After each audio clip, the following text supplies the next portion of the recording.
Hello everyone, welcome to another video of Krypton Tutorial. Today we are continuing our lecture hydrogen bonding. तो आइए continue करते हैं अपना lecture hydrogen bonding. तो last lecture में हमने क्या पढ़ा था? लास्ट लेक्चर में हमने आइडेंटिफाई करना सीखा था क्या कि स्ट्रेंथ ऑफ हाइड्रोजन बॉन्डिंग कैसे कंपेयर करते हैं। आपको याद होगा तो मैंने बताया था, सबसे पहले हम क्या करते हैं, ए वाले आइटम को देखते हैं। ए वाले आइटम की इलेक्ट्रोनेगेटिविटी ज्यादा, तो फिर अपन ने उससे आइडेंटिफाई कर लिया। और उसके बाद फिर किसको देखते हैं, बी वाले आइटम को। बी वाले आइटम को क्या इलेक्ट्रोनेगेटिविटी कम होनी चाहिए, बी वाले आइटम की इलेक्ट्रोनेगेटिविटी कम होगी तो उसका एच बॉन्डिंग का स्ट्रेंथ क्या होगा, ज्यादा। क्यों? क्योंकि लोन पे डोनेट करने का टेंडेंसी ज्यादा होता है। ठीक है, तो अब आते हैं इसके बाद फिर एक नोट डाल करके लिखते हैं। एक नोट लिखिएगा,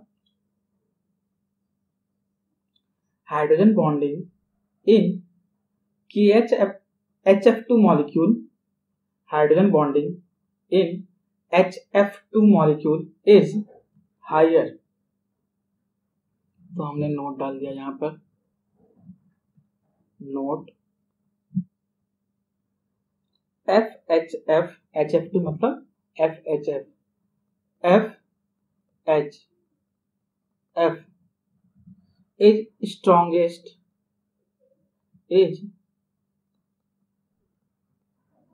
strongest hydrogen, strongest bond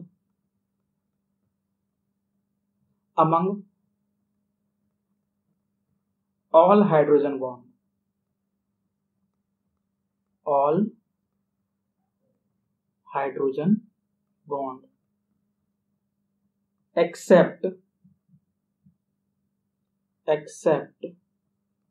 ये नोट आपको ध्यान रखना है, एक्सेप्ट KHF2 मॉलिक्यूल और HF2 minus molecule hydrogen bond, H bond. तो इसका मतलब क्या है, FHF का ये नोट अपने को ध्यान रखना, ये इंपॉर्टेंट नोट है। क्या आया हुआ अभी ये पहले एग्जाम में, क्या FHF मॉलिक्यूल का हाइड्रोजन बॉन्ड जो होता है वो स्ट्रॉन्गेस्ट बॉन्ड होता है, एक्सेप्ट किसके, KHF2 या फिर HF2 माइनस। ऐसा क्यों? तो आइए इसको एक क्वेश्चन के रूप में देखते हैं। इसको ऐसे लिखिएगा यहाँ पे, क्या सपोज करो यहाँ पे दिया हुआ है क्या, इन HF2 माइनस and HF2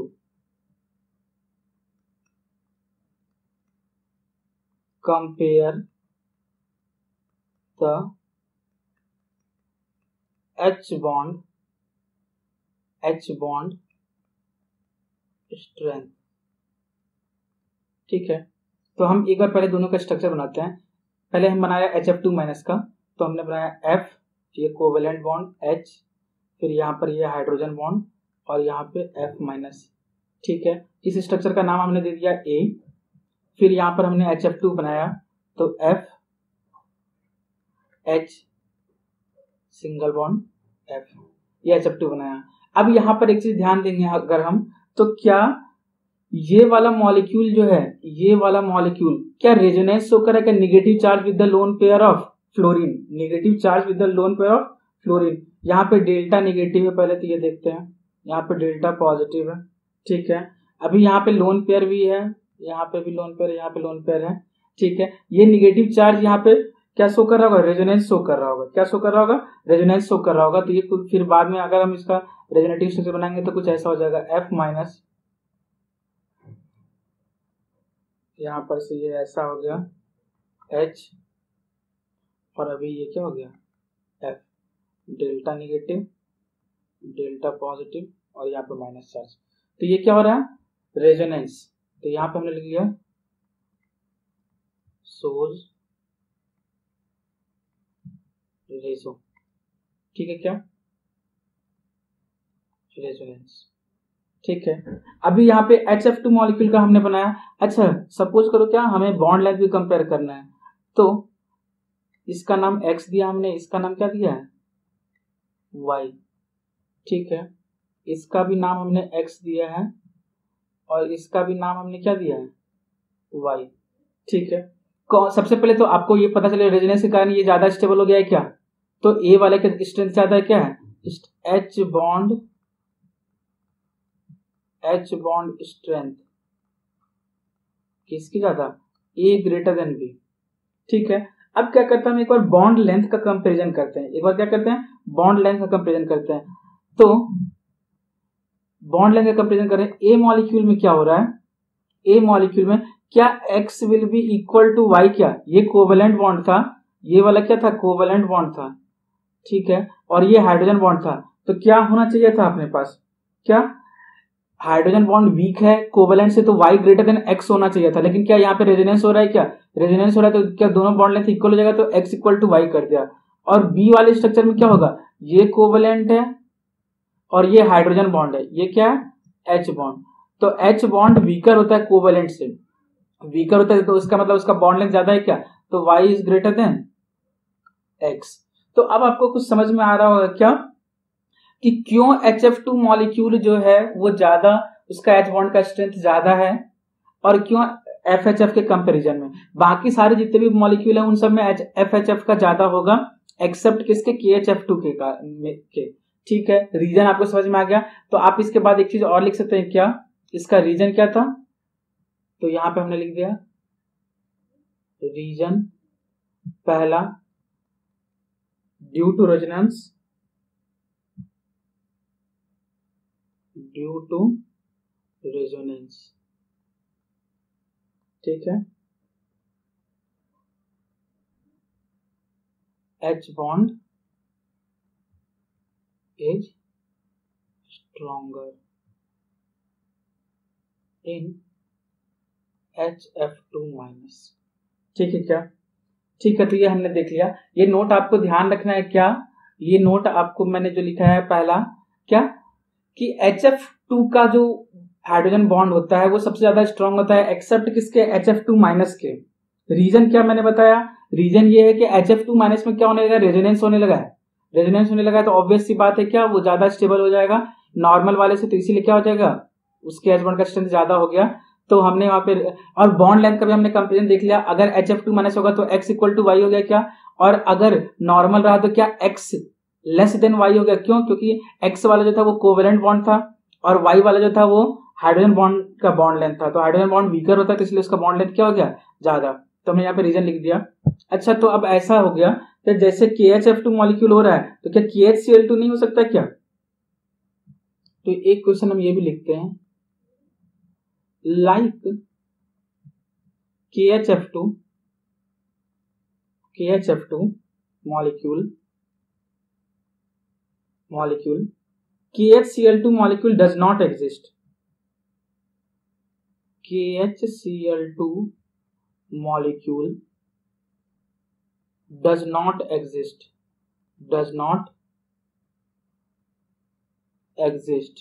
तो इसका आंसर हम क्या लिखेंगे, क्यों, क्लोरीन अपने को पता है, chlorine does not can not form H bond frequently,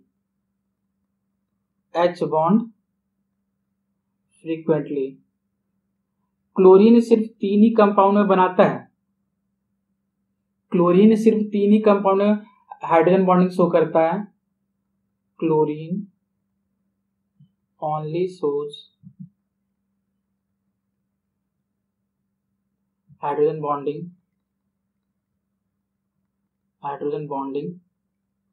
in 3 compound। तो 3 कंपाउंड क्या क्या है ये हम लोग आगे भी पढ़ेंगे, मैं आपको डिटेल में बताऊंगा। तो पहला तो है क्लोरल हाइड्रेट, काफी इंपॉर्टेंट कंपाउंड है ये। सेकंड है क्या, ऑर्थोक्लोरोफिनॉल,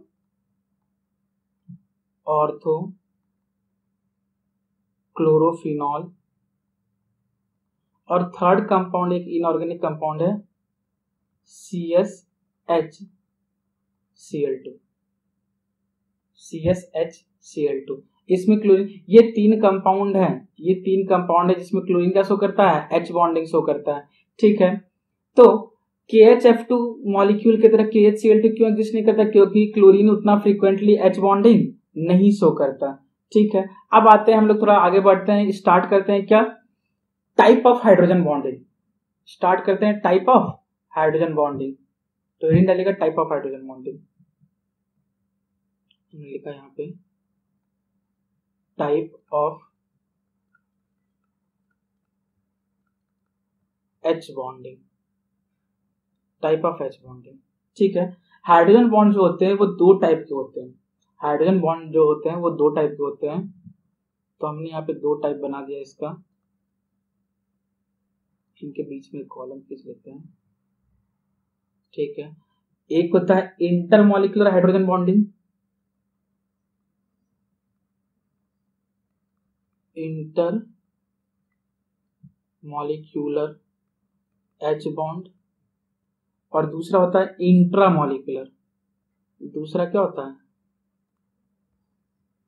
intra molecular H bond, intermolecular H bond और इंट्रामॉलिक्यूलर एच बॉन्ड। ठीक है, तो अब स्टार्ट करते हैं। ये इंटर और इंट्रा में क्या डिफरेंस? इंटर मतलब क्या कि जब आपको हाइड्रोजन बॉन्डिंग शो करने के लिए दो सेम तरह के मॉलिक्यूल लेने पड़े या दो अलग अलग तरह के मॉलिक्यूल लेने पड़े, वो क्या कहलाएगा? Inter molecular. और इंट्रा में क्या होगा?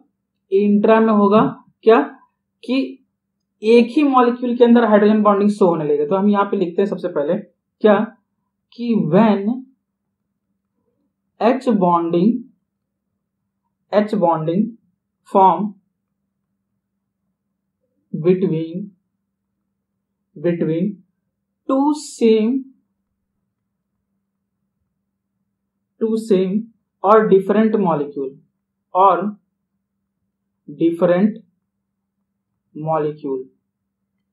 उसको क्या बोलते हैं? Intermolecular hydrogen bonding. और इसका डेफिनेशन क्या होगा? when H bonding takes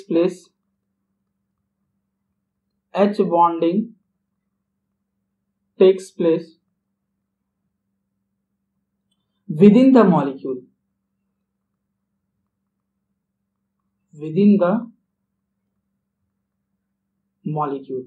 इसको क्या बोलेंगे? इंट्रामॉलिक्यूलर। हम लोग बोलते हैं जैसे क्या कि इंटरस्टेट मतलब एक स्टेट का दूसरे स्टेट के साथ, या फिर इंटर हॉस्टल मतलब एक हॉस्टल का दूसरे हॉस्टल के साथ टूर्नामेंट। उसी तरह इंट्रा हॉस्टल मतलब विद इन द हॉस्टल, और इंटर हॉस्टल मतलब क्या एक हॉस्टल का दूसरे हॉस्टल के साथ, या फिर इंटर आईआईटी मतलब एक आईआईटी का दूसरे आईआईटी के साथ, या फिर इंट्रा आईआईटी मतलब उसी आईआईटी में अपने बीच में टूर्नामेंट। ठीक है, क्या इंटर आईआईटी मतलब अलग अलग आईआईटीज के बीच में। समझ में आया क्या? तो उसी तरह यहां पर है क्या? इंटर मॉलिक्यूलर मतलब अलग अलग मॉलिक्यूल, मतलब मोर देन वन मॉलिक्यूल को आपको लेना कंपलसरी है। और इंट्रा मतलब क्या? एक ही मॉलिक्यूल में आपको पक्का शो हो जाएगा वो। फॉर एग्जाम्पल हम लेते हैं एग्जाम्पल, जैसे मान लीजिए H2O है, H2O है, तो ये H2O यहां पर से ये H2O का एक मॉलिक्यूल लिया। अब ये हाइड्रोजन बॉन्डिंग तभी से हो सकता है ना जब यहां पर फिर से उसको एक क्या मिल जाए? H2O का दूसरा मॉलिक्यूल ले लिया हमने। क्या ये देखिए यहां पर हाइड्रोजन बॉन्डिंग शो करने के लिए क्या दो मॉलिक्यूल की जरूरत पड़ी? क्या यहां पर आपने ऑक्सीजन की इलेक्ट्रॉन लिया था डेल्टा नेगेटिव, यहाँ पे डेल्टा पॉजिटिव, और यहाँ पे क्या लगा दिया? Delta negative. तो अपने को देखिए ऑक्सीजन के दो मॉलिक्यूल की जरूरत पड़ी कम से कम एक हाइड्रोजन बॉन्डिंग शो करने के लिए। तो क्या हो गया? ऐसा। ठीक है, क्या दूसरा एग्जांपल इसी में ले लेते हैं अपन। सपोज करिए क्या H2O और HF है, H2O और क्या है? HF। तो हमने ये ले लिया OH।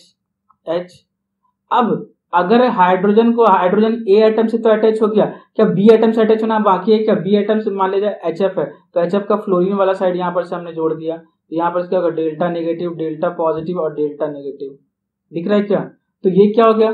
फिर से हाइड्रोजन बॉन्ड। तो क्या यहाँ पर भी दो अलग अलग मॉलिक्यूल का कम से कम जरूरत पड़ा क्या हाइड्रोजन बॉन्डिंग शो होने के लिए? यहाँ पर भी दो सेम मॉलिक्यूल का जरूरत पड़ा है। तो दो सेम टाइप के मॉलिक्यूल का नीड पड़े या फिर दो अलग अलग टाइप के मॉलिक्यूल का नीड पड़े, लेकिन कम से कम दो मॉलिक्यूल का नीड पड़े, उसको क्या बोलते हैं? इंटरमॉलिक्यूलर। उससे ज्यादा भी हो सकता है। समझ में आया क्या? ठीक है, तो अब यहाँ पे आते हैं इंट्रामॉलिक्यूलर एग्जांपल। इंट्रामॉलिक्यूलर का एग्जांपल देखते हैं। क्या एग्जांपल यहाँ पर सपोज करो हमने लिया बेंजीन पे COH बना दिया, तो हमने यहाँ पे लिख दिया C डबल बॉन्ड OH, और इसके ऑर्थो पे क्या ले लिया हमने? ऑर्थो पे NH2 ग्रुप ले लिया, H H, सही है क्या?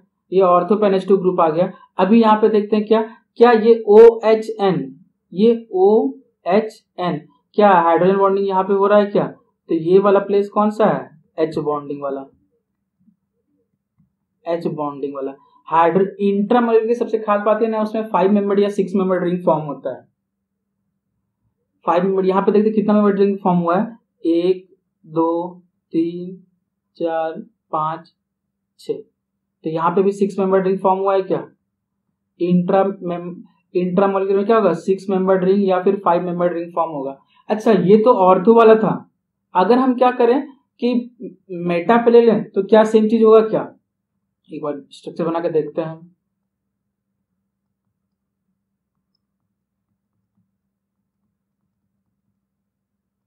मेटा पे ले लिया NH H, अभी यहाँ पे डिस्टेंस बढ़ गया है, यहाँ पर हाइड्रोजन बॉन्डिंग नहीं होगा, यहाँ पे हाइड्रोजन बॉन्डिंग शो नहीं होगा।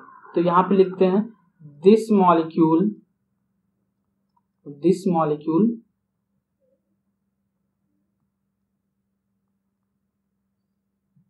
does not show H bonding, H bond आया क्या? H बॉन्डिंग क्या होगा? सिर्फ और सिर्फ ऑर्थो पोजीशन पे देखा जाएगा। ऑर्थो मेटापारा में सिर्फ कहां पर देखा जाएगा? ऑर्थो पोजीशन पे देखा जाएगा। तो यहां पर हम क्या लिख देते हैं? एट ऑर्थो पोजीशन ओनली, ठीक है। तो हमें डिफरेंस समझ में आया क्या? इंटर और इंट्रा, अभी हम इसका एग्जांपल लेंगे ना तो और ज्यादा अच्छे से क्लियर हो जाएगा। इंटर मॉलिक्यूल में क्या था कि अलग अलग मॉलिक्यूल का आपको जरूरत पड़ा, कम से कम 2 मॉलिक्यूल का जरूरत पड़ेगी, वो चाहे सेम भी हो सकता है या अलग अलग भी हो सकता है। तो वो क्या हो गया? Inter molecular. और इंट्रा मॉलिक्यूलर क्या? With in the molecule form हो रहा होगा, तो उसको क्या बोलेंगे? Intra molecular hydrogen bonding. Intramolecular hydrogen bonding का सबसे खास बात क्या है कि उसमें जो होगा वो क्या होगा? 5 मेंबर या 6 मेंबर रिंग फॉर्म हो रहा होगा, ठीक है। एक क्वेश्चन आता है क्या, एक क्वेश्चन मैं पूछ रहा हूं ऐसे कि intermolecular hydrogen bonding, intermolecular H bonding, intermolecular H bonding is strongest in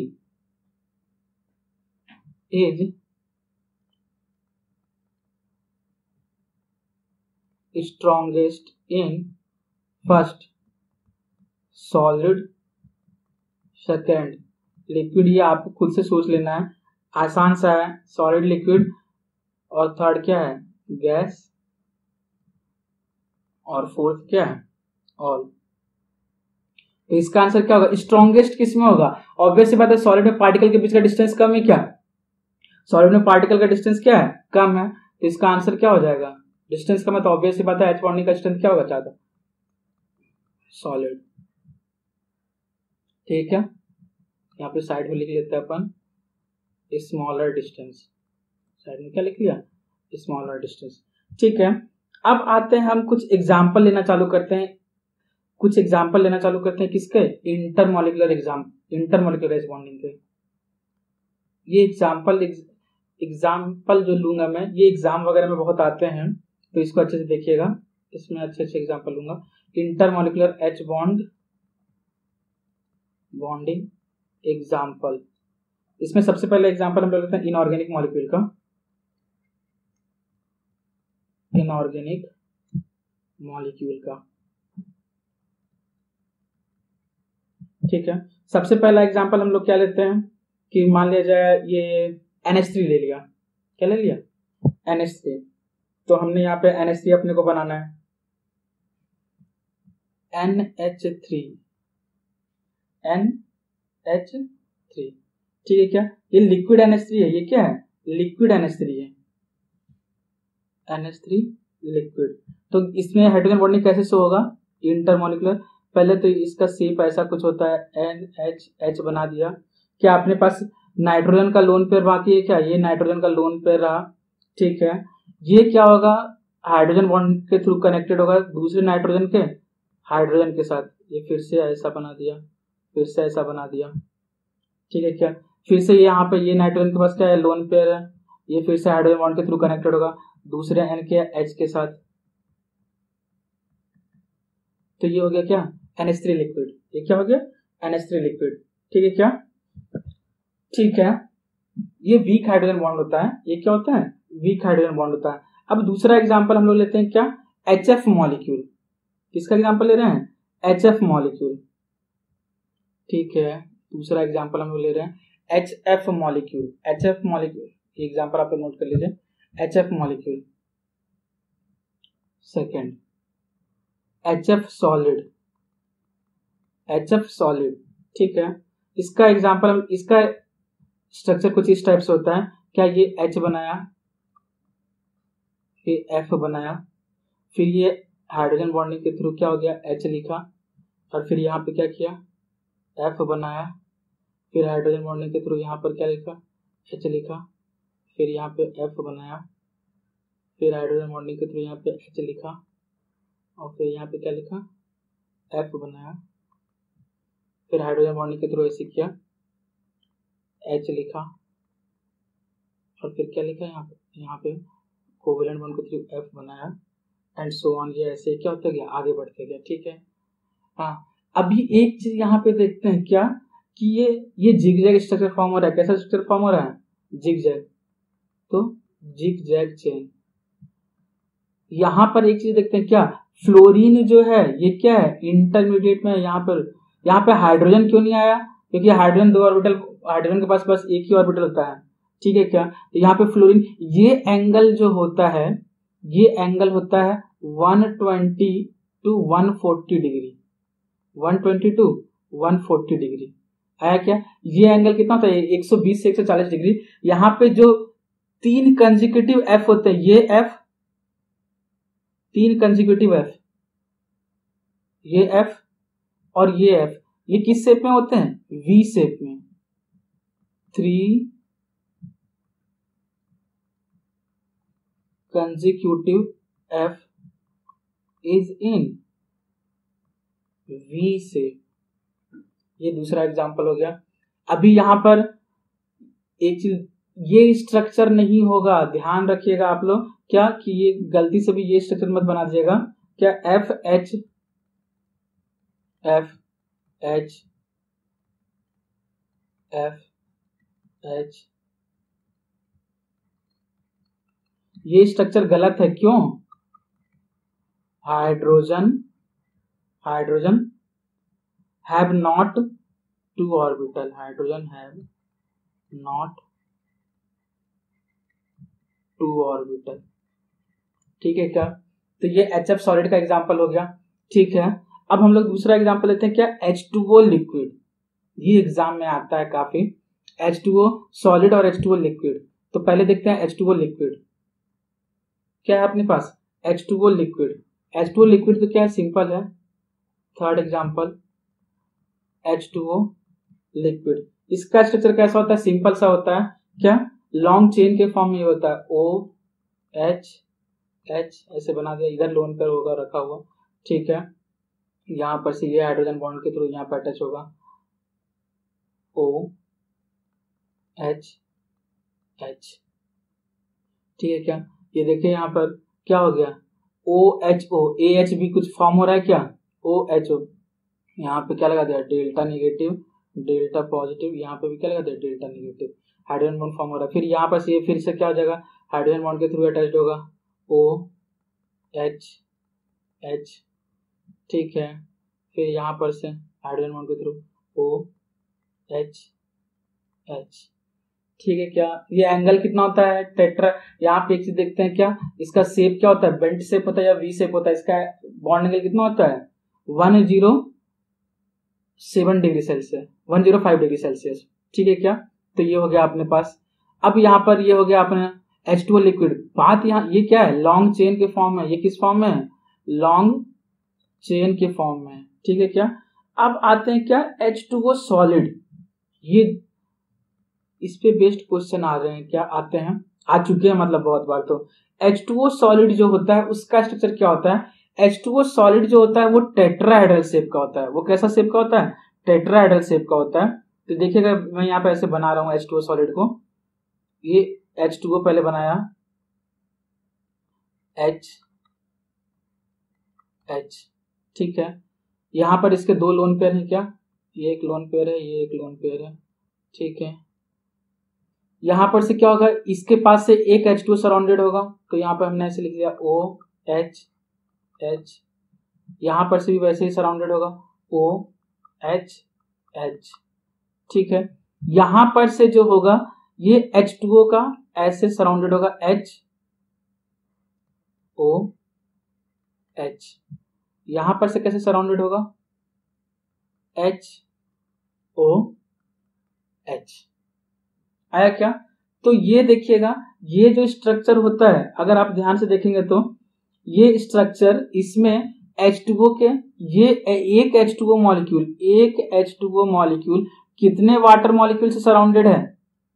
1 2 3 4। आप चाहे तो इन सबका लोन पेयर यहां बना सकते हैं। यहाँ पे लोन पेयर बनाया, यहाँ पे लोन पेयर बनाया, यहाँ पे लोन पेयर बनाया और यहाँ पे लोन पेयर बनाया, ठीक है क्या? एक H2O मॉलिक्यूल कितने वाटर मॉलिक्यूल के साथ सराउंडेड है? 4 वाटर मॉलिक्यूल के साथ सराउंडेड है। ये जो होता है, एक बार हम ऑक्सीजन को कनेक्ट करते हैं, तो यहाँ पे ये ऑक्सीजन को इसके साथ कनेक्ट किया, ये ऑक्सीजन को इसके साथ कनेक्ट किया, ये ऑक्सीजन को इसके साथ कनेक्ट किया, ठीक है। ये ऑक्सीजन को इसके साथ कनेक्ट किया, ये ऑक्सीजन को इसके साथ कनेक्ट किया और ये ऑक्सीजन को इसके साथ कनेक्ट किया। ये कैसा टाइप का कुछ दिख रहा है क्या? एक पिरामिड टाइप का दिख रहा होगा, एक पिरामिड टाइप का दिख रहा होगा, एक केज लाइक स्ट्रक्चर दिख रहा है। क्या दिख रहा है? Cage like structure. अगर आप ऑक्सीजन को लिंक करेंगे तो, और यहाँ पे बीच में क्या बन जाता है? वैक्यूम। बीच में क्या बन जाता है? वैक्यूम क्रिएट हो जाता है। क्या क्रिएट हो जाता है? वैक्यूम क्रिएट हो जाता है, ठीक है। अब यहाँ पे देखते हैं इसमें से जो क्वेश्चन आते हैं, क्या सबसे पहला चीज तो क्या, एक्सटेंट ऑफ एच बॉन्डिंग इसमें कितना है? एक्सटेंट और स्ट्रेंथ ऑफ एच बॉन्डिंग दो अलग अलग चीज है। स्ट्रेंथ ऑफ एच बॉन्डिंग मतलब क्या? स्ट्रेंथ ऑफ एच बॉन्डिंग मतलब क्या कि बॉन्ड को डिसोसिएट करने में जो एनर्जी लग रही है। एक्सटेंट ऑफ एच बॉन्डिंग का मतलब क्या है? क्या कितना नंबर ऑफ एच बॉन्ड बना रहा है। तो extent of H bonding H2O in H2O solid, in H2O solid कितना हो जाएगा? Is equal to 4। सबसे ज्यादा एक्सटेंट H2O सॉलिड का होता है, और फिर किसका होता है? H2O2 का, हाइड्रोजन पेरोक्साइड का, ठीक है क्या? तो H2O सॉलिड और H2O2, ठीक है। अब यहाँ पे स्ट्रेंथ किसका ज्यादा होता है? स्ट्रेंथ किसका ज्यादा होता है? स्ट्रेंथ सबसे ज्यादा HF का, HF, फिर ग्रेटर देन HO, फिर ग्रेटर देन HN। क्यों? क्योंकि यहाँ पे डेल्टा पॉजिटिव और डेल्टा नेगेटिव ज्यादा बड़ा, यहाँ पर उससे थोड़ा सा छोटा और यहाँ पर उससे भी छोटा, ठीक है क्या? स्ट्रेंथ मतलब हाइड्रोजन बॉन्ड को तोड़ने में कितना एनर्जी लग रहा है। एक्सटेंट मतलब कितने नंबर ऑफ हाइड्रोजन बॉन्ड बना रहा है वो। तो एक्सटेंट ऑफ एच बॉन्डिंग कितना है यहाँ पे? H2O का 4। तो इससे रिलेटेड कुछ कुछ क्वेश्चन जो आते हैं वो कुछ इस तरह से होते हैं। क्या? सबसे पहले यहाँ पे एंगल कितना होगा, तो हमने यहाँ पे थीटा लिख दिया, कितना? 109 डिग्री 28 मिनट, क्या? ठीक है। अभी कैसा शेप बन जाता है? Tetrahedral, tetrahedral cage like, cage like. अगर हम क्या करते हैं, ऑक्सीजन को कनेक्ट करेंगे तब पता चलेगा हमें ये केज लाइक स्ट्रक्चर, ठीक है।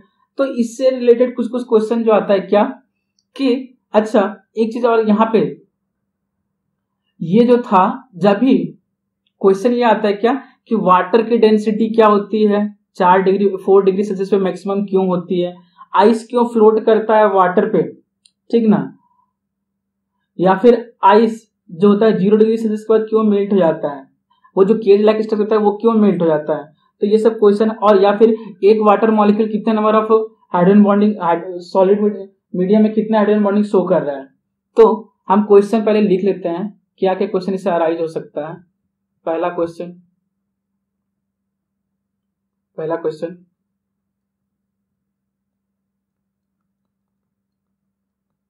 How many how many hydrogen bond can form, how many H bond can form by H2O molecule, H2O solid molecule। तो इसका आंसर क्या होगा, कितना हाइड्रोजन बॉन्ड बना रहा है, देखिए इस वाले पार्ट में कितना हाइड्रोजन बॉन्डिंग, 1 2 3 और 4। तो आंसर कितना हो जाएगा इसका 4। तो इसका आंसर कितना हो जाएगा 4। तो हमने यहाँ पे लिख लिया 4। ठीक है, दूसरा क्वेश्चन क्या आ सकता है कि नंबर ऑफ H बॉन्ड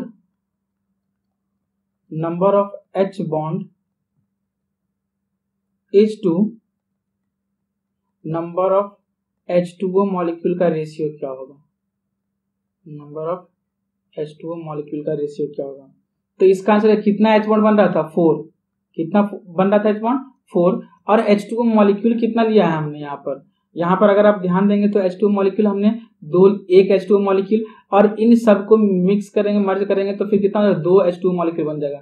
तो हमने यहाँ पे क्या हो जाएगा अपने पास 2, 4:2, तो आंसर क्या हो जाएगा 2:1। ठीक है, अगला क्वेश्चन ये भी आ सकता है क्या कि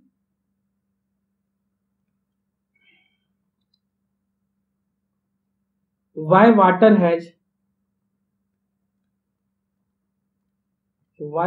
has highest density at 4 degree Celsius, density at 4 degree Celsius.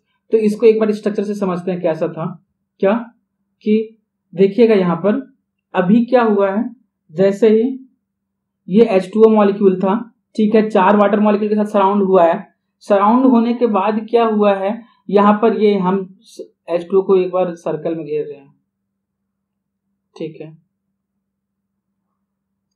जैसे ही क्या होता है टेम्परेचर 0 डिग्री सेल्सियस से ज्यादा होता है तो वो अभी क्या है कि 4 वाटर के मॉलिक्यूल अटैच हो गए तो वॉल्यूम बढ़ गया, तो डेंसिटी क्या होगी कम हो गई, डेंसिटी क्या होगी कम हो गई। फिर हमने क्या किया, जैसे ही चारों वाटर के जैसे ही क्या होगा कि 0 डिग्री सेल्सियस से टेम्परेचर ज्यादा होगा, 0 डिग्री सेल्सियस से टेम्परेचर ज्यादा होगा, तो क्या होगा कि ये जो वाटर मॉलिक्यूल है यहाँ पर, हाँ, ये इस वैक्यूल में आने लगेगा, ये इस वैक्यूल में आने लगेगा, ये इसके आने लगेगा, इस वैक्यूल में आने लगेगा। तो ये देखो ये ज्यादा डेंस होने लगा है, अभी ये चारों वाटर के मॉलिक्यूल क्या होने लगे, ब्रेक होकर क्या होने लगे, इस वैक्यूल में आने लगे, इस वैक्यूल में आने लगे तो इसका वॉल्यूम क्या हो जाएगा, फिर इसकी डेंसिटी बढ़ जाएगी और वॉल्यूम क्या हो जाएगा कम। तो हमने ऐसा किया क्या कि जैसे ही हमने टेम्परेचर बढ़ाया 0 डिग्री सेल्सियस से ज्यादा, तो यहां पर इसका एग्जैक्ट एक्सप्लेनेशन हम लोग लिख लेते हैं। आपने देखा यहां पर क्या कि जैसे ही आपने टेम्परेचर बढ़ाया, जैसे ही हमने क्या किया टेम्परेचर बढ़ाया, तो ये चारों वाटर के मॉलिक्यूल जो थे ये वैक्यूल में आने लगे, तो ये ज्यादा डेंस हो गया तो इसका वॉल्यूम क्या हो गया कम, और इसकी डेंसिटी क्या होने लगेगी बढ़ने लगी होगी। तो हम यहां पर लिखते हैं क्या, when ice melted at 0 degree Celsius, इसका एक्सप्लेनेशन एग्जैक्ट क्या है, when ice melted at 0 degree Celsius, cage-like structure will break, cage-like structure वो H2 मॉलिक्यूल जो बन रहा था, cage-like structure will break and molecule comes closer to each other, and molecule comes closer to each other, molecules come closer to each other and जब molecule पास जाएगा तो क्या हो जाएगा, डेंसिटी बढ़ जाएगा, क्या डेंसिटी इंक्रीजेज, डेंसिटी क्या हो जाएगा इंक्रीज हो जाएगा, और वॉल्यूम क्या हो जाएगा कम। ठीक है, इट कंटिन्यूज अप टू, ये क्या होगा 4 डिग्री सेल्सियस तक कंटिन्यू रहेगा, it continue up to 4 degree Celsius, 4 degree Celsius, after 4 degree Celsius, after 4 degree Celsius molecule absorb heat, molecule absorb heat and their molecular motion and their molecular motion, या फिर आप इसको कह सकते हैं क्या, ट्रांसलेशनल काइनेटिक एनर्जी, या फिर अगर आपने थर्मोडायनेमिक्स पढ़ा होगा तो उसमें पढ़ा होगा translational kinetic energy, translational kinetic energy increases. Obvious सी बात है, ज्यादा टेम्परेचर बढ़ रहा है तो क्या उसके पास एनर्जी ज्यादा होती जाएगी क्या। सो वो जो अगेन जैसे टेम्परेचर बढ़ गया तो काइनेटिक एनर्जी बढ़ गई तो मॉलिक्यूल दूर दूर जाने लगा क्या, again volume increases and density decreases, and density decreases. ठीक है, क्या बोला मैंने कि जब भी 0 डिग्री सेल्सियस पे था, एक बार स्ट्रक्चर देखिएगा, क्या जब भी 0 डिग्री सेल्सियस पे था तो क्या हो रहा था कि उसके बाद जस्ट ये जो H2O, पहले H2O सॉलिड जब था तो ऐसे था, दूर दूर में था, 4 अलग अलग H2O मॉलिक्यूल जुड़ गए तो ऑब्वियस सी बात है वॉल्यूम बढ़ गया तो डेंसिटी क्या होगी, कम होगी। फिर उसके बाद थोड़ा सा टेम्परेचर बढ़ा तो ये जो वॉल्यूम बढ़े हुए जो हाइड्रोजन बॉन्डेड वाले मॉलिक्यूल थे ये क्या हो गया, ये इस वैक्यूल में जाने लगा, ये क्या होने लगा, इस वैक्यूल में जाने लगा, और यहां पर ये वैक्यूल में जाने लगा तो क्या हो गया, ये डेंस हो गया, डेंस हो गया तो इसका वॉल्यूम क्या हो गया, कम, वॉल्यूम कम हो गया तो ऑब्वियस सी बात क्या हो गया, इसकी डेंसिटी बढ़ने लगी, डेंसिटी बढ़ने लगी, डेंसिटी बढ़ने लगी है। तो अभी क्या होगा, फिर जैसे टेम्परेचर 4 डिग्री सेल्सियस हो जाता है तो उसके बाद क्या होने लगता है कि मॉलिक्यूल जो है ना बहुत पास आ गया होता है, उससे ज्यादा कम, वो उससे ज्यादा क्लोज वो आ नहीं सकता। फिर जैसे 4 डिग्री सेल्सियस होता है तो वो उसके पास कुछ ट्रांसलेशनल काइनेटिक एनर्जी उसकी बढ़ जाती है, क्यों, क्योंकि वो हीट एब्जॉर्ब करता है, हीट एब्जॉर्ब करता है तो काइनेटिक एनर्जी बढ़ गई तो फिर से मॉलिक्यूल दूर जाने लगता है, क्या फिर से मॉलिक्यूल दूर जाने लगेगा और क्या हो जाएगा, उसका डेंसिटी फिर से कम हो जाएगा। तो इसलिए 4 डिग्री सेल्सियस पे क्या होता है, वो मैक्सिमम होता है। ये काफी मतलब इंट्रोपी के, आप यहाँ पे एक चीज भी देख सकते हैं, इंट्रोपी के बेसिस पे क्या होता है, डेल्टा जी बराबर डेल्टा एच माइनस टी, ये काफी मतलब जो है सीरियस डिस्कशन होता है क्या, कि इंट्रोपी 4 डिग्री सेल्सियस के पहले क्या होगी, इंट्रोपी 4 डिग्री सेल्सियस के बाद होगी क्या होगी। तो ये आपके लिए मैं छोड़ रहा हूँ, क्या थोड़ा सा मैं हिंट्स देता हूँ, क्या जैसे ही सॉलिड लिक्विड में कन्वर्ट होगा तो डेल्टा एस क्या हो जाएगा, पॉजिटिव, डेल्टा एस पॉजिटिव तो ओवरऑल ये वैल्यू क्या हो जाएगी, निगेटिव, ये हाईली निगेटिव हो गया, ये हाईली निगेटिव तो डेल्टा जी क्या हो जाएगा, निगेटिव, तो प्रोसेस ये क्या हो जाएगा, निगेटिव, तो प्रोसेस कैसा हो जाएगा, स्पॉन्टेनियस। तो आपके लिए मैं क्या एक डिस्कशन का पॉइंट छोड़ रहा हूं, थोड़ा अच्छे से पढ़ लीजिएगा, क्या कि 4 डिग्री सेल्सियस के पहले इंट्रोपी का क्या सीन होता है, 4 डिग्री सेल्सियस के बाद इंट्रोपी का क्या सीन होता है। ठीक है, मैंने रीजन यहाँ पे आपको बता दिया। अभी ये क्या होता है, hydrogen bonding in water molecule, आप लोग ऐसा देखे होंगे क्या कि जब भी दो बर्फ को हम लोग पास लाते हैं तो वो क्या आपस में चिपक जाते हैं, क्या कहते हैं, आपस में चिपक जाते हैं, क्यों, क्योंकि उसमें एच बॉन्डिंग होने लगता है, क्या होने लगता है, एच बॉन्डिंग होने लगता है। तो आप यहाँ पे क्या लिख सकते हैं, ये ऐसा लिख लिया हमने, क्या Y water molecule has highest density at 4 degree Celsius, तो 0 डिग्री सेल्सियस पे क्या होता है, जैसे आइस मेल्ट होता है तो उसका केज लाइक स्ट्रक्चर टूटने लगता है, और मॉलिक्यूल क्या होते हैं, वाटर मॉलिक्यूल वैक्यूल में चले जाते हैं तो उसकी डेंसिटी बढ़ जाती है, वॉल्यूम क्या हो जाता है, कम हो जाता है। फिर 4 डिग्री सेल्सियस के बाद वो कुछ हीट एब्जॉर्ब करता है और उससे फिर क्या हो जाता है, फिर मॉलिक्यूल का बॉन्ड मतलब वॉल्यूम बढ़ जाता है और डेंसिटी क्या हो जाती है, कम हो जाती है। एक क्वेश्चन और हम लोग लिखते हैं, क्या कि why 2 ice cube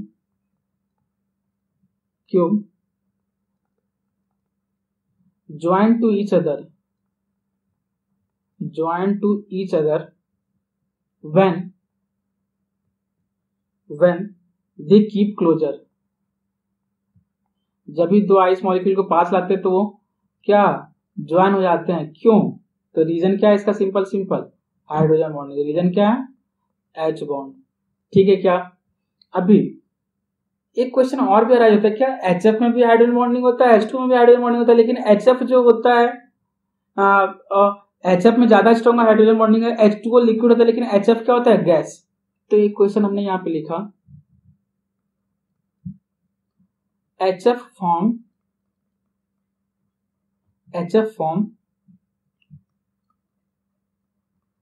stronger H bond than OH, but H2O is liquid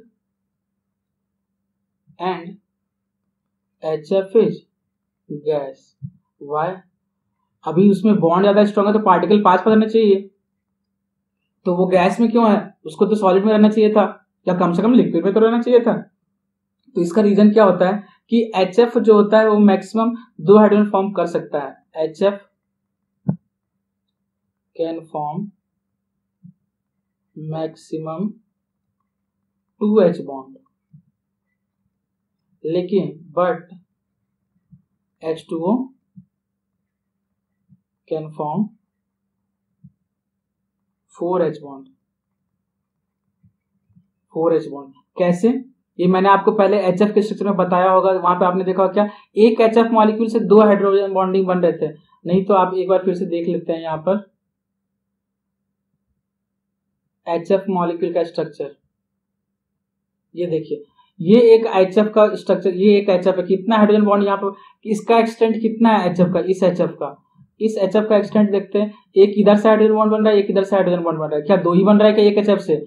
लेकिन यही वाटर के केस में देखते हैं। वाटर के केस में हमने क्या देखा था कि ये एक H2O है, इधर से एक बन रहा है, एक इधर से बन रहा है, एक इस साइड से बन रहा है, एक इस साइड से बन रहा है। क्या 4 बन रहा है क्या? इसीलिए हमने क्या बोला कि इसमें 4 बन रहा है इसी कारण से। ठीक है क्या? अभी दूसरा केस ये भी आता है, क्या दूसरा क्वेश्चन कि H2S गैस होता है बस, बट H2O क्या होता है? लिक्विड। बट सल्फर और ऑक्सीजन तो एक ही ग्रुप के हैं क्या? H2S is gas but H2O is liquid. Why? Obvious सी बात है, H2O में अट्रैक्शन ज्यादा लग रहा है। क्यों? H2O हैव H बॉन्डिंग, इसी कारण से। But H2S does not form H bonding. ठीक है, H2S H बॉन्डिंग फॉर्म नहीं करता। अब आते हैं नेक्स्ट क्वेश्चन पे। नेक्स्ट क्वेश्चन क्या है हमारे पास? स्ट्रक्चर में आ रहा है हाइड्रेटेड कॉपर सल्फेट CuSO4.5H2O का। तो हमने यहां पे लिया क्वेश्चन क्या है, CuSO4.5H2O का स्ट्रक्चर। CuSO4.5H2O कैसे शो करता है हाइड्रोजन बॉन्डिंग? यहाँ पे ये कॉपर है, इसके पास क्या होता है? 4 वाटर के मॉलिक्यूल तो ऐसे सराउंडेड रखते हैं कोऑर्डिनेट बॉन्ड के through, H H H H H H। ये यहाँ पर साइड कोऑर्डिनेट बॉन्ड, ये कोऑर्डिनेट बॉन्ड है, यहाँ से भी कोऑर्डिनेट बॉन्ड है, यहाँ से भी कोऑर्डिनेट बॉन्ड है, यहाँ से कोऑर्डिनेट बॉन्ड है। ये कॉपर पे क्या होता है? 2+ चार्ज है। कॉपर पे क्या है? 2+ चार्ज है। और SO4 पे क्या है? तो 4 ऑक्सीजन 4 वाटर के मॉलिक्यूल तो यहाँ पर आ गए। एक वाटर का मॉलिक्यूल क्या रहता है? बाहर रहता है। एक वाटर का मॉलिक्यूल क्या रहता है? बाहर रहता है। यहाँ पर हमने रख लिया OH ऐसे। ठीक है, और बचा है क्या अपने पास? SO4 2-। तो यहाँ पर हम क्या बना रहे हैं? SO4 2-, H double bond O-। यहाँ पे भी क्या है? O-। तो आप यहाँ पे देखें क्या ये हाइड्रोजन बॉन्ड फॉर्म हो रहा है? क्या ये हाइड्रोजन बॉन्ड फॉर्म हो रहा है? दिख रहा है क्या? ये हाइड्रोजन बॉन्ड फॉर्म हो रहा है, ये भी हाइड्रोजन फॉर्म हो रहा है। OHO क्या इधर से भी फॉर्म हो रहा है? क्या यहाँ पर से भी फॉर्म हो रहा है, यहाँ पर से भी फॉर्म हो रहा है। तो यहाँ पर भी OHO और यहाँ पर से भी OHO। तो ये भी, ये किसका स्ट्रक्चर हो गया अपने पास? SO4 2- का। CuSO4 CuSO4.5H2O blue vitriol, CuSO4.5H2O इसमें क्या है, हर तरह के बॉन्ड पाए जाते हैं इसमें। हाँ, ये क्वेश्चन आता है एग्जाम में क्या कि CuSO4.5H2O में किस किस तरह का बॉन्ड पाया जाता है। तो इसमें आयनिक बॉन्ड भी है, आयनिक बॉन्ड को हम लोग इलेक्ट्रोवैलेंट बॉन्ड भी बोलते हैं। क्या, कोऑर्डिनेट बॉन्ड भी दिख रहा है अपने को, H बॉन्ड भी दिख रहा है अपने को, ठीक है क्या। तो ये सारे बॉन्ड इसमें क्या है, प्रेजेंट है, ठीक है। कोवैलेंट बॉन्ड भी है, कोवैलेंट बॉन्ड भी है, तो हम लोग लिख सकते हैं यहाँ पे ऐसा,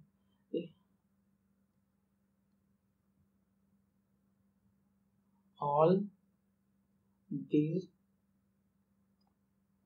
बॉन्ड्स आर प्रेजेंट, ठीक है क्या। ये हो गया, इसको आप लोग ध्यान रखिएगा, ये चीज आता है कभी कभी एग्जाम में। हाँ, एक दूसरा एग्जांपल हम लोग लेते हैं क्या, दूसरा एग्जांपल ले रहे हैं हम लोग क्या, हाइड्रेटेड अमोनिया, क्या हाइड्रेटेड अमोनिया, ठीक है। इसमें दो पॉसिबिलिटी हो सकती है अपने पास, क्या कि ऐसा बन जाए NHH, हाइड्रोजन बॉन्डिंग को नाइट्रोजन के थ्रू शो कर सके, या फिर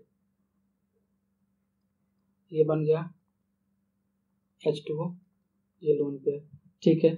और दूसरी पॉसिबिलिटी क्या है यहाँ पर, दूसरी पॉसिबिलिटी है क्या कि वो हाइड्रोजन बॉन्डिंग किसके थ्रू शो करे, ऑक्सीजन के थ्रू शो करे। तो यहाँ पर ये हो गया, ये दो पॉसिबिलिटी, यहाँ पे हाइड्रोजन बॉन्ड नाइट्रोजन और हाइड्रोजन के बीच में बन रहा है, यहाँ पे हाइड्रोजन बॉन्ड किसके बन रहा है, ऑक्सीजन और हाइड्रोजन के बीच में बन रहा है। तो कौन सा वाला ज्यादा स्ट्रक्चर सही है, तो इसमें से देखते हैं, ये एंगल कितना होता है 105 डिग्री सेल्सियस, और ये एंगल कितना होता है 107 डिग्री सेल्सियस, सॉरी 107 डिग्री।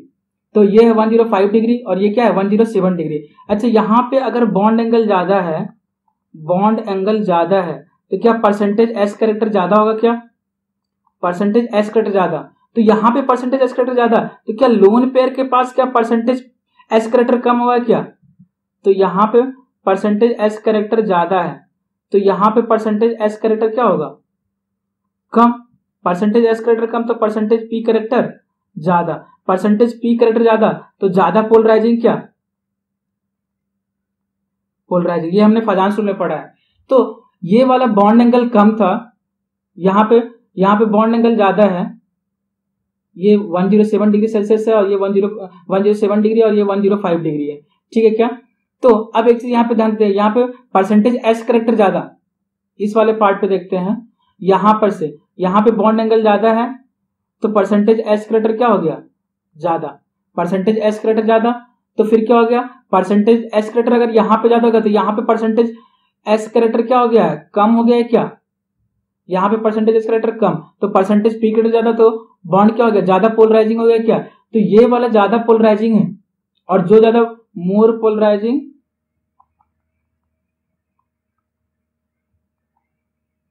मोर स्ट्रेंथ, मतलब वो किसके साथ बनाना चाहेगा, नाइट्रोजन के साथ बनाना चाहे क्या, क्यों, क्योंकि नाइट्रोजन का लोन पेयर ज्यादा पोलराइज है ऑक्सीजन के लोन पेयर के रेस्पेक्ट में, क्यों, कैसे हमने देखा, तो इसको एक बार फिर से इधर देख लेते हैं क्या कि ये NH3 था, HHH, यहाँ पे हाइड्रोजन बॉन्ड बना लिया हमने, HOO, ये बॉन्ड एंगल कितना था 105 डिग्री और ये बॉन्ड एंगल कितना था 107 डिग्री, ठीक है। यहाँ पे एक लोन पेयर है और यहाँ पे लोन पेयर है, ठीक है। अगर यहाँ पे बॉन्ड एंगल ज्यादा है, यहाँ पे बॉन्ड एंगल क्या है ज्यादा, तो परसेंटेज एस कैरेक्टर भी क्या हो जाएगा ज्यादा, परसेंट, इस वाले केस की बात करें, यहाँ पे परसेंटेज एस कैरेक्टर ज्यादा है तो क्या लोन पेयर के पास परसेंटेज एस कैरेक्टर कम हो जाएगा क्या, कैरेक्टर कम, परसेंटेज एस कैरेक्टर कम तो परसेंटेज पी कैरेक्टर क्या ज्यादा, परसेंटेज पी कैरेक्टर ज्यादा तो पोलराइजिंग पावर ज्यादा, तो एच बॉन्ड ज्यादा, तो ज्यादा सही स्ट्रक्चर कौन सा वाला है, ये वाला, ना कि ये वाला। रीजन समझ में आया क्या, अमोनिया वाले के पास bond angle 107 degree Celsius 107 degree था, ठीक है। तो वहां पे बॉन्ड एंगल ज्यादा हो गया, तो लोन पेयर के पास बॉन्ड एंगल ज्यादा हो गया 107 डिग्री सेल्सियस, तो वहां पे परसेंटेज एस करेक्टर भी ज्यादा हो गया क्या? अगर बॉन्ड के पास परसेंटेज एस करेक्टर ज्यादा है तो लोन पेयर के पास परसेंटेज एस करेक्टर कम हो गया क्या? परसेंटेज एस करेक्टर अमोनिया वाले के पास लोन पेयर के पास कम हो गया, तो वहां पे परसेंटेज पी करेक्टर ज्यादा होगा, परसेंटेज पी करेक्टर ज्यादा तो पोलराइजिंग क्या हो गया? ज्यादा। तो ठीक है, तो आप यहां पर एक चीज अच्छे से नोट डाल करके लिख सकते हैं क्या? परसेंटेज एस कैरेक्टर ज्यादा अगर बॉन्ड एंगल ज्यादा होगा, ठीक है, बॉन्ड एंगल ज्यादा होगा। ये चीज पहला चीज अपने को समझ में आया क्या? ठीक है। दूसरा चीज क्या? परसेंटेज पी कैरेक्टर ज्यादा मोर पोलराइजिंग, ये फजान स्कूल में हमने पढ़ा है, मोर पोलराइजिंग, ठीक है क्या? ये ज्यादा पोलराइजिंग, तो मोर एच बॉन्ड। किसके केस में देखना है आपको? लोन पेयर के साथ देखना है क्या? किसके साथ देखना है? लोन पेयर, क्योंकि लोन पेयर ही तो एच बॉन्ड बनाने में हेल्प करेगा। ठीक है, तो आज भर के लिए हम इतना ही रहने देते हैं, इसके बाद फिर हम लोग आगे अगली बार पढ़ेंगे। ओके, अगर आपको वीडियो पसंद आया है तो लाइक करें, सब्सक्राइब करें और शेयर करें। अगर आपको कोई भी दिक्कत होता है तो आप कमेंट सेक्शन में आकर के पूछ सकते हैं, ठीक है। और अगर आपको कोई डाउट रिलेटेड टॉपिक है तो आप आराम से हमें कमेंट सेक्शन में बताइए, हम उस पर कोई ना कोई वीडियो लाएंगे। Thank you.